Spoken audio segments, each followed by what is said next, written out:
सड़क पर रहने वाली गरीब बहू बनी 150 कमरों की मालकिन। ये सब कुछ मेरे साथ ही क्यों होता है? इस तरह मुझे सड़क पर क्यों रहना पड़ता है? पता नहीं ये सब कब तक चलता रहेगा। मुझे तो इस अंधेरी बड़ी रात में सड़क पर बहुत डर लग रहा है। पता नहीं चाची मेरे साथ ऐसा क्यों करती है। आरुषि सड़क के किनारे बैठकर रो रही थी कि तभी आधी रात में कुछ कुत्ते आरुषि पर भौंकने लगते हैं और धीरे धीरे उसकी तरफ बढ़ने लगते हैं। ये कुत्ते मेरी तरफ क्यों आ रहे हैं और ये इतना भौंक क्यों रहे हैं? मुझे बहुत डर लग रहा है। बचाओ कोई। धीरे धीरे कुत्ते आरुषि की तरफ बढ़ने लगते हैं, जिससे आरुषि डरकर तुरंत अपनी चाची के घर के अंदर चली जाती है, जिससे सभी की नींद खुल जाती है। तुझे सुकून नहीं है क्या? हमारा ये छोटा सा टूटा फूटा घर भी तोड़ना चाहती है क्या? हाँ वही तो, एक तो हम सबकी नींद खराब कर दी, ऊपर से ये इस तरह घर के अंदर आ रही है जैसे दरवाजा टूट जाएगा तो पैसे वो देगी। वो दरअसल कुछ कुत्ते मेरे पीछे आ रहे थे और इस तरह सड़क पर अकेले रात में रहने में मुझे डर लग रहा था तो मैं अंदर आ गई। टोल दे, भाव मत दिखा। अब वापस सड़क पर चली जा, क्योंकि ये घर बहुत छोटा है और हम तुझे यहाँ नहीं रख सकते। अरे सो जाने दो इसे यही।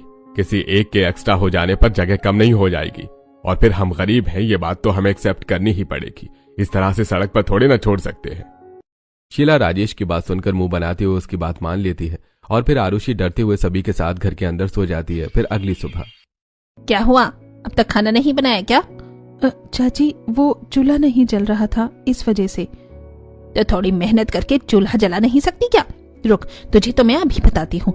चूल्हा नहीं जल रहा था ना, लेकिन तेरा हाथ जरूर जलेगा। इतना कहकर शीला चूल्हे पर से एक लकड़ी उठाकर आरुषि के हाथ में लगा देती है और उसका हाथ जला देती है। चाची लग रहा है, छोड़ दीजिए प्लीज। लग रहा है ना, अच्छी बात है।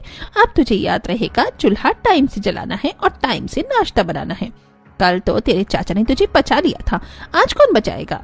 इतना कहकर शीला वहां से चली जाती है और आरुषि अपना जला हुआ हाथ लेकर खाना बनाने लगती है।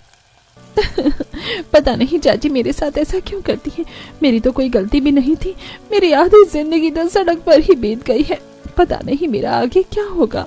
इसी तरह अक्सर शीला आरुषि पर जुल्म करती थी और उसे सड़क पर ही रहने के लिए छोड़ देती थी। वहीं दूसरी तरफ समझ ही नहीं आ रहा, आयुष के लिए एक अच्छी सुशील लड़की कैसे पसंद करूं जो हमारी उस बड़ी जिम्मेदारी को भी संभाल सके।